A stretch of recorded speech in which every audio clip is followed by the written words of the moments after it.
Hello and welcome back to Shakesyear. We are working on the sonnets, and today we've got Sonnet 89, which is kind of a continuation of Sonnet 88, because similarly to the people that just keep making these long tweet threads, Shakespeare just keeps bleeding one sonnet into the next because he has more to say.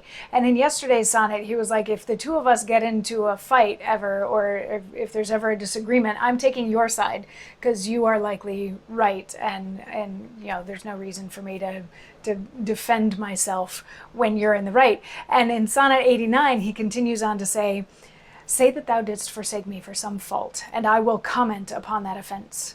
Speak of my lameness, and I straight will halt against thy reasons, making no defense. Thou canst not, love, disgrace me half so ill, to set a form upon desired change, as I'll myself disgrace, knowing thy will. I will acquaintance strangle, and look strange, be absent from thy walks, and in my tongue thy sweet beloved name no more shall dwell, lest I, too much profane, should do it wrong, and haply of our old acquaintance tell. For thee, against myself, I'll vow debate, for I must ne'er love him whom thou dost hate.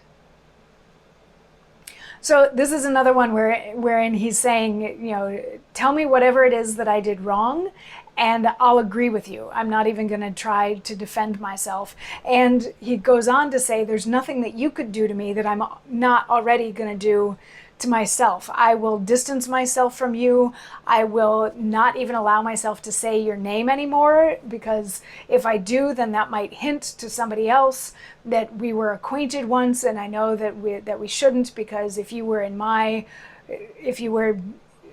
anybody finds out that we were acquaintances or knew each other or were close, that will do harm to your reputation. So he's like, I'm not even going to say your name in the hopes that I say the wrong thing, because in this potential debate between you and I, you are the right one and you hate me, so I should also hate me. I'm not going to love somebody who you hate, even if that somebody is me. So this one is very much a backing off, a self-deprecation, a putting oneself in a position of supplication to the fair youth. And you know, you have to wonder, is this, you know, placating the fair youth? Is this a ploy to maybe get the fair youth back, saying, you know, I'll do whatever it is that you want me to do? So, you know, there's a bunch of different ways that you could go at this one.